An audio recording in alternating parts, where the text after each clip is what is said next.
धूम है। और जैसा कि हम आपसे जिक्र कर रहे हैं कि ये रौनक मथुरा में देखने लायक होती है। जन्माष्टमी के मौके पर सीएम योगी आदित्यनाथ जो हैं वो गोरखनाथ मंदिर में मौजूद हैं और यहाँ जन्माष्टमी पर एक कार्यक्रम आयोजित किया गया। सीएम योगी आदित्यनाथ ने यहाँ आए बच्चों को दुलार भी किया, उन्हें चॉकलेट्स भी दिए, खिलौने भी दिए। यहाँ कीर्तन भजन हो रहा है। सीएम योगी आदित्यनाथ कीर्तन भजन का आनंद लेते हुए दिखाई दे रहे हैं और इस कार्यक्रम में गोरखपुर के सांसद रवि किशन भी मौजूद हैं। रवि किशन भी कृष्ण भक्ति में डूबे हुए नजर आ रहे हैं और ये आप मथुरा से सीधी तस्वीरें देख रहे हैं। नृत्य गोपाल दास तस्वीरों में नजर आ रहे हैं। पिछले बरस भी हमने उन्हें देखा था, वो इस मौके पर पहुंचे थे। और ये अंदर की तस्वीरें आप देखिए जहाँ बाल स्वरूप जो है भगवान श्री कृष्ण का, उसकी पूजा होती है और इंतज़ार है रात 12 बजे का, जब भगवान कृष्ण प्रकट होंगे और उस पल का इंतज़ार रहता है। और अद्भुत नज़ारा ये है जिसे देखने के लिए जगह जगह से लोग, पूरे भारतवर्ष से क्या पूरी दुनिया से लोग आते हैं और भक्तों का तांता लगा रहता है। जय कन्हैया लाल की ये नारे से पूरा आसमान जो है गुंजायमान रहते हैं। ये हम आपको गोरखपुर की तस्वीरें दिखा रहे हैं जहाँ पर उत्तर प्रदेश के मुख्यमंत्री योगी आदित्यनाथ पहुंचे, छोटे छोटे बच्चों को चॉकलेट्स दे रहे हैं, खिलौने दे रहे हैं। बच्चे उन्हें अपने बीच में पाके बेहद खुश हैं और ये आप देखिए बेहद खुश हैं। योगी आदित्यनाथ, जन्माष्टमी की धूम देश भर में है और उसी की एक झलक हम आपको दिखा रहे हैं सीधे गोरखपुर से। और यहाँ इस अवसर पर जो सांसद हैं गोरखपुर से रवि किशन, वो भी इस मौके पर वहाँ मौजूद है, ठीक योगी आदित्यनाथ के पीछे बैठे हुए नजर आ रहे हैं। तो अलग अलग देश के अलग अलग हिस्सों की अब तस्वीरें दिखा रहे हैं। शिवराज सिंह चौहान, उन्होंने भी जन्माष्टमी मनाई और आप देख रहे हैं नाचते गाते नजर आ रहे हैं वो। और दूसरी तरफ उद्धव ठाकरे और आदित्य ठाकरे ने दही हांडी खेली। लालू प्रसाद यादव ने भी भगवान कृष्ण की पूजा की और एकनाथ शिंदे महाराष्ट्र के सीएम, उन्होंने भी जन्माष्टमी के अवसर पर लोगों के बीच वो पहुंचे। और ये अलग अलग शहरों की तस्वीरें हम आपको दिखा रहे हैं जहाँ जो दही हांडी है वो मनाने के लिए पहुंचे एकनाथ शिंदे भी। तो राजनेताओं की जन्माष्टमी, कुछ झलक उसकी हम आपको दिखा रहे हैं।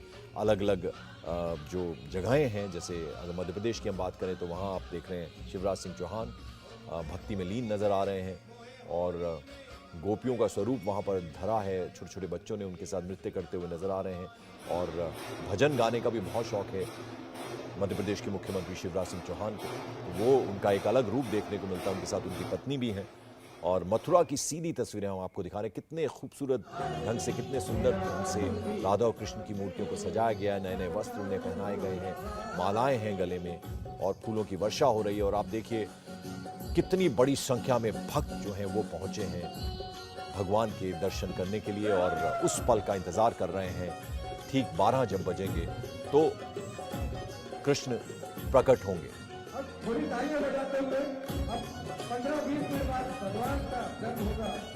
और आपको बता दें इस वक्त मथुरा श्री कृष्ण जन्मभूमि से हमारे साथ मेरी सहयोगी गौनिका अरोड़ा जुड़ रही हैं। साथ ही साथ भास्कर मिश्रा दिल्ली के इस्कॉन टेम्पल से हमारे साथ हैं और श्री कृष्ण चंद्र शास्त्री श्रीमद् भागवत कथा वाचक हैं, वो हमारे साथ जुड़ रहे हैं। आप सभी का बहुत बहुत स्वागत है। सबसे पहले गौनिका, जरा आपके पास मैं आना चाहूंगा। देखिए सबकी नजरें इस वक्त श्री कृष्ण जन्मभूमि पर हैं। भगवान के दर्शन हमने अपने दर्शकों को भी करवा दिया, आप तो वहां पर हैं, तो एक अपने आप में अद्भुत दृश्य होता है वहां पर होना, अपने आप में एक बहुत बड़ी बात होती है। आप वहां पर मौजूद है, क्या देख पा रही हैं आप?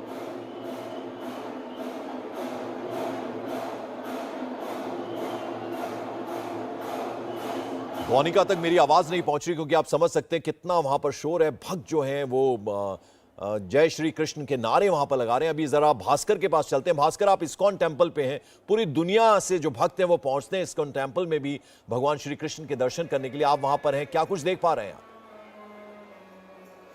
देखिए यहाँ पे अभी इस्कॉन मंदिर में जो तैयारी है वो भोग लगाने की जा रही है। इससे पहले कि मैं आपको ये बताऊं कि 12 बजे भगवान श्री कृष्ण का जब जन्म होता है उससे जस्ट पहले हमने ये देखा कि मंदिरों में अभिषेक का कार्यक्रम होता है। लेकिन इस बार थोड़ा सा बदलाव है यहाँ पे इस्कॉन टेम्पल में। सामने आपको नज़र आ रहा होगा कि भोग लगाने की पूरी तैयारी, जो 56 भोग लगना है वो सब व्यवस्थित कर लिया गया है। सामने एक पूजा की थाली है जिसमें दिए लगे रखे हुए हैं। अमित शाह, देश के गृह मंत्री अमित शाह अब से कुछ ही देर बाद यहाँ पे पहुँचने वाले हैं। अभिषेक यहाँ पे पहले ही हो चुका है भगवान श्री कृष्ण का और जो श्रृंगार था वो पहले से हो चुका है और फिर उसके बाद अब जो है सिर्फ उनको भोग लगाना है। जी। और भोग लगा के जी, मैं आपके पास आता हूं, जरा मथुरा एक बार चलते हैं। गौनिका हमारी सहयोगी वहां मौजूद हैं। गौनिका, जरा आपके जो आपको नजर आ रहा है, हम चाहेंगे अपने दर्शकों को भी हम सुनवाएं। क्या देख पा रहे हैं आप इस वक्त? देखिए, इस बार पंकज, मथुरा की जन्माष्टमी बेहद खास है। हर बार होती है, लेकिन इस बार इसे इसरो को चंद्रयान 3 को समर्पित किया गया और ये थीम इस बार रखा गया है चंद्रयान 3 का।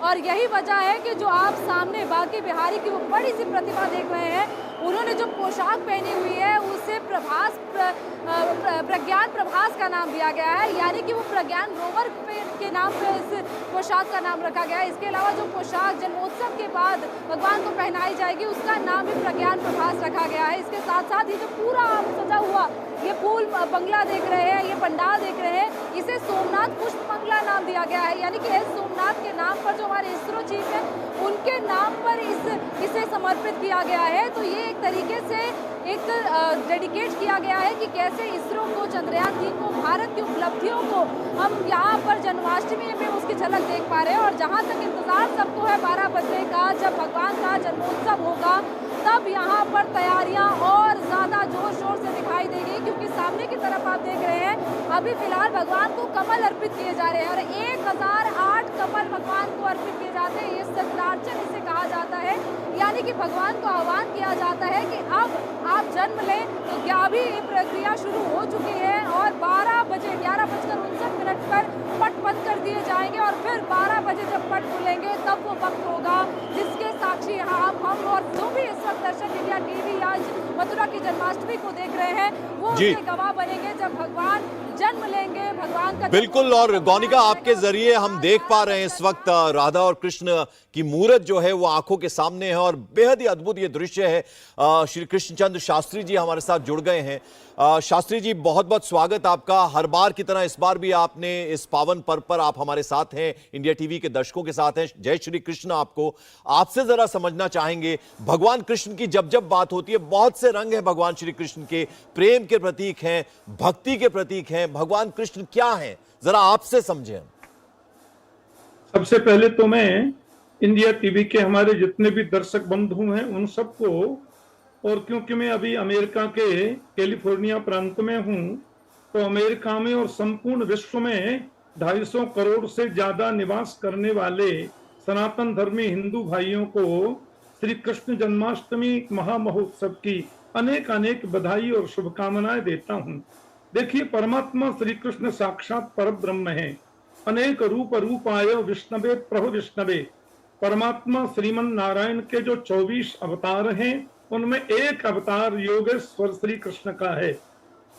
श्री कृष्ण के मुख से निश्चित श्रीमद् भगवत गीता आज विश्व का सर्वमान्य और सर्वोच्च सदग्रंथ है, और समस्त संसार के जितने भी बुद्धिजीवी हैं वो श्रीमद् भगवत गीता से निश्चित रूप से जीवन का मार्ग प्रशस्त उनको मिलता है, ऐसा उन्हें लगता है।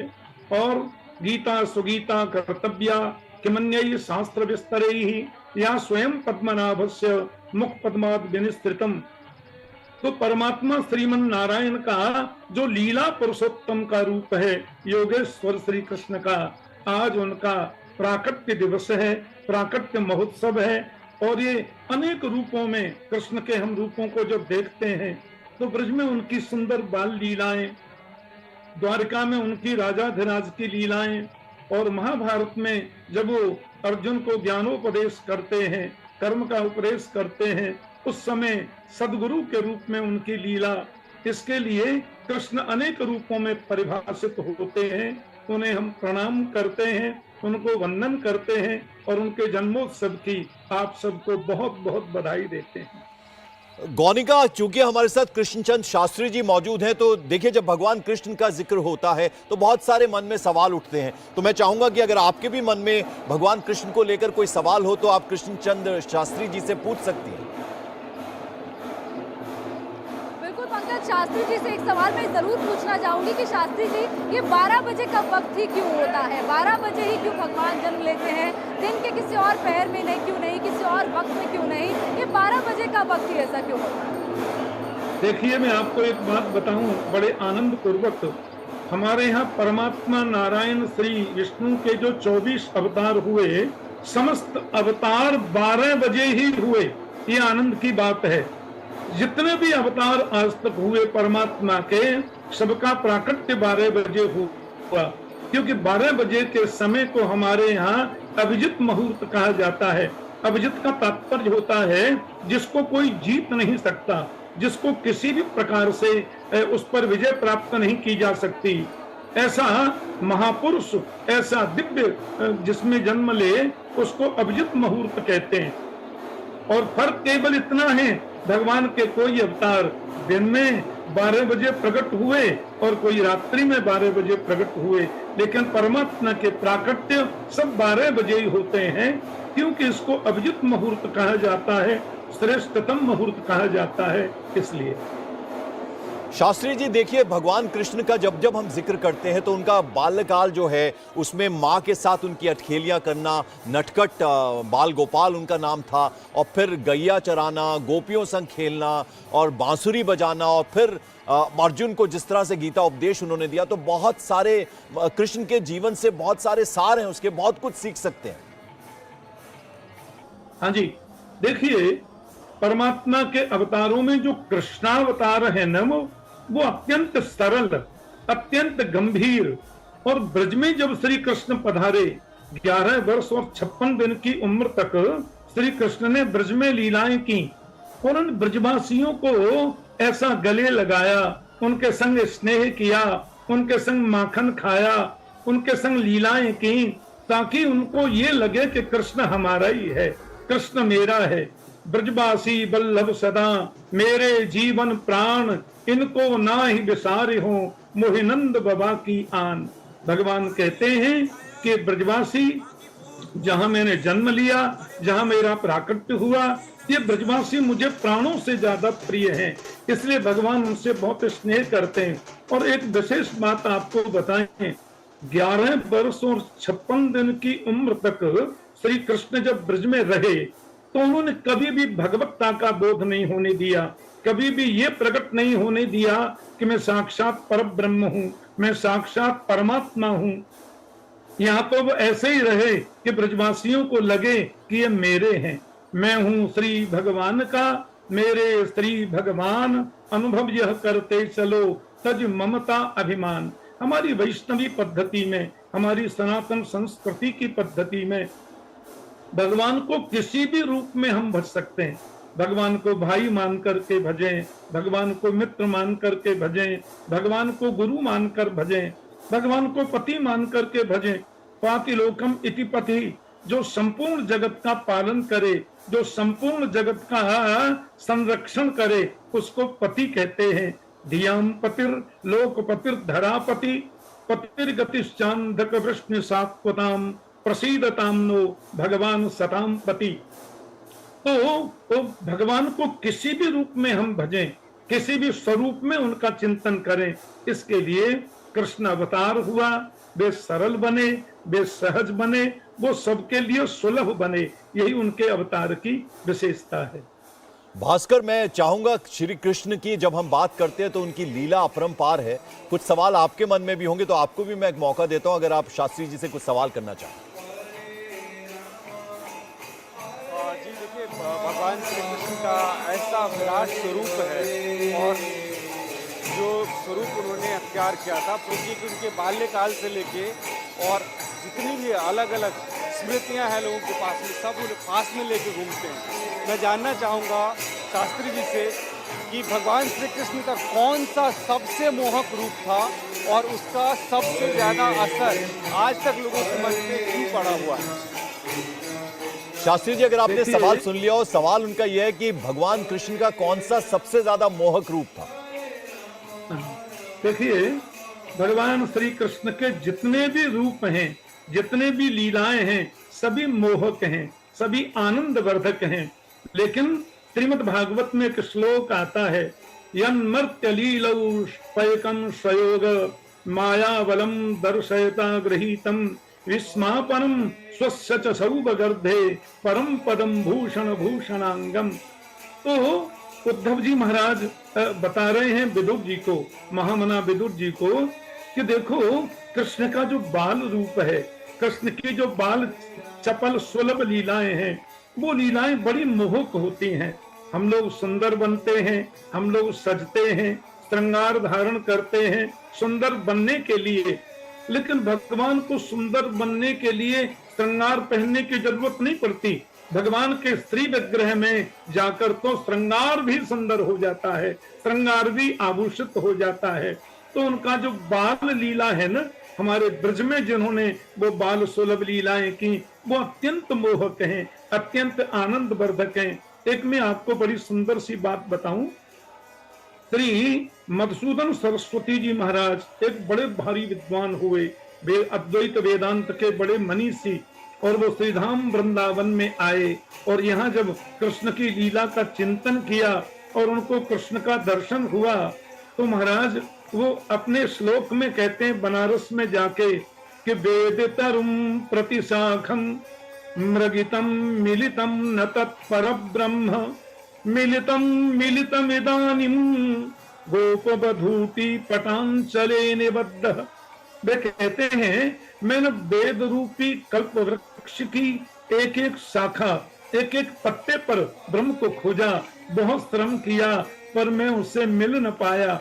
लेकिन वृंदावन में जब मैं आया और मैंने समाधि लगाई, ध्यान लगाया, तो मृगतम मिलितम इदानीम मिलितम मिलितम इदानीम गोपवधूति पटांचले निबद्ध। आज मुझे मिल गया माँ यशोदा के साड़ी के पल्लू में अपने आप को लपेटकर जो लीला कर रहा है, मैं आनंदित हो गया। तो ये सबसे मोहक रूप है बाल लीला का। शास्त्री जी, आजकल सनातन धर्म को लेकर बहुत विवादित बयान दिए जा रहे हैं, आप सनातन धर्म को कैसे समझाएंगे? सनातन पर सवाल उठाने वालों को क्या जवाब देना चाहेंगे आप? देखिए, बड़ा भारी दुख हुआ, मैं अभी अमेरिका में हूं और यहाँ मैंने टीवी में देखा, इंडिया टीवी आदि में, बड़ा भारी कष्ट हुआ।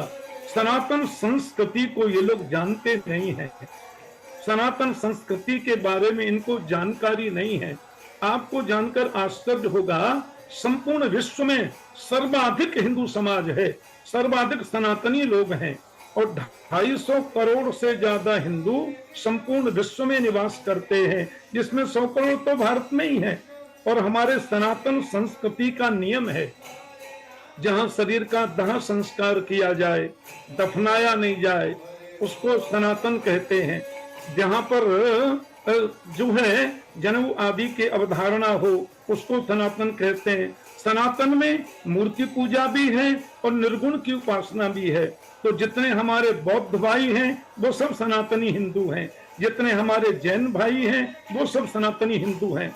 सनातन का तात्पर्य होता है अनादिकाल से जो अनवरत चला आ रहा है सनातन संस्कृति, उसको कैसे मिटाया जा सकता है? ये तो तीक्ष्ण बुद्धि है, लोगों की छोटी बुद्धि है जो सनातन संस्कृति पर इस प्रकार का वाणी से कुठाराघात कर रहे हैं। बिल्कुल ऐसी उनको मैं तो कहता हूं कि परमात्मा के संविधान में तो इनको दंड मिलना ही है, भगवान इनको देख रहे, इनको दंड मिलेगा। सनातन के बिना तो व्यक्ति जीवित नहीं रह सकता है, सनातन संस्कृति ही सर्वोच्च है। और उसके बारे में इस प्रकार की टिप्पणियां राजनीति से प्रेरित होकर के, वोट बैंक से प्रेरित होकर के ऐसा करना सर्वथा निंदनीय है और निश्चित रूप से दंडनीय है और ऐसा नहीं होना चाहिए। सनातन को लेकर जो भी सवाल उठा रहे हैं उनको आपने जवाब दिया है शास्त्री जी। गौनिका, हम जो तस्वीरें देख रहे हैं जन्मस्थली से वो बेहद ही खूबसूरत हैं। बाल स्वरूप जो है भगवान कृष्ण का, उनको स्नान करवाया जा रहा है। आप बता रही थी कि कपाट बंद होंगे और फिर 12 बजे, जैसे ही 12 बजेंगे वो कपाट फिर से खुलेंगे।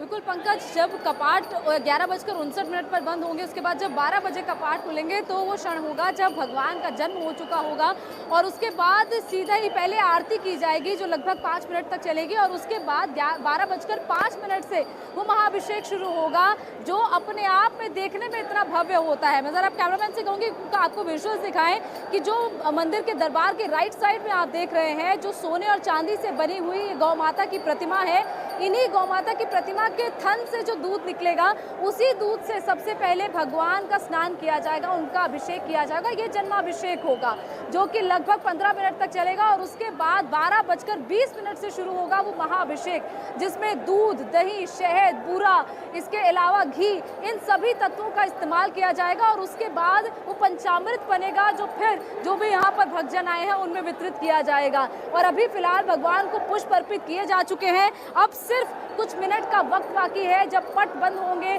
और उसके बाद जब कपाट खुलेंगे तब वो बेहद ही वो भावुक क्षण भी एक तरीके से होता है, जिसे हम जब हम भगवान को जन्म लेते हुए यहाँ अपने साक्षी अपने सामने देखते हैं, उनका जो रूप वो देखते हैं हम, वो अपने आप में बेहद भव्य होता है। और अब देखिए पुजारियों की तरफ से तैयारियां लगभग पूरी हो चुकी हैं, कमल पुष्प अर्पित किए जा चुके हैं, 1008 कमल पुष्प अर्पित किए गए और अब यहाँ पर ढोल मंजीरे और तेजी से बजना शुरू होंगे जब भगवान का जन्म होगा। तैयारी लगभग पूरी हो चुकी है। महंत नृत्य गोपाल दास वो यहाँ पर पहुंचेंगे।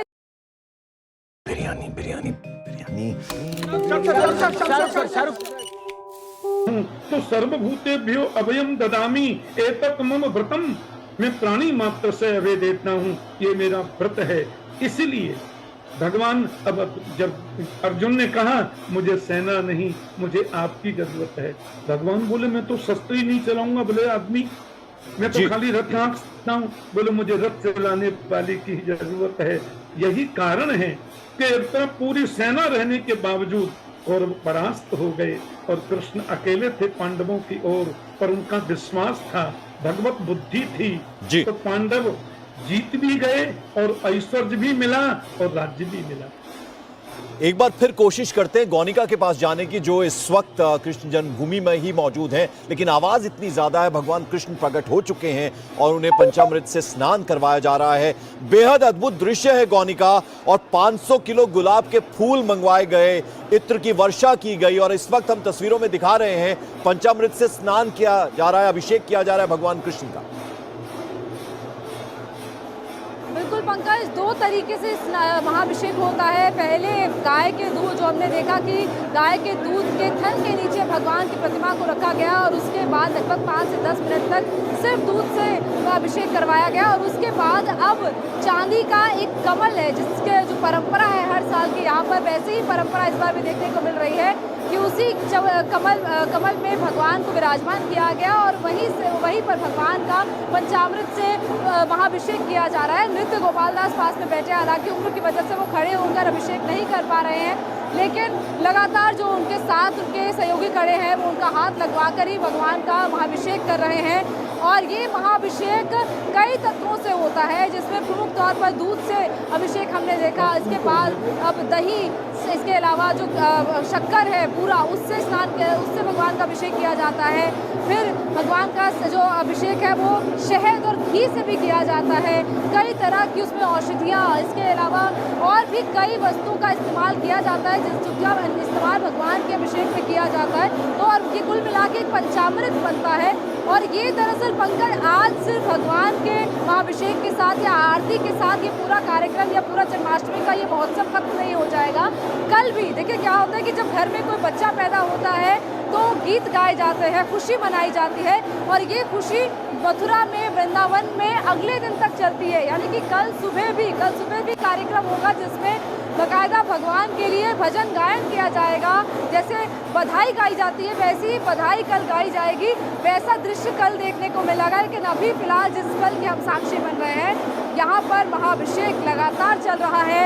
अब महाअभिषेक जब खत्म होगा तो भगवान का श्रृंगार किया जाएगा, श्रृंगार करने के बाद भगवान को भोग लगाया जाएगा, आरती होगी और पहले श्रृंगार आरती होगी और उसके बाद लगभग 1:15 बजे के करीब शयन आरती होगी और उसके बाद कपाट बंद कर दिए जाएंगे।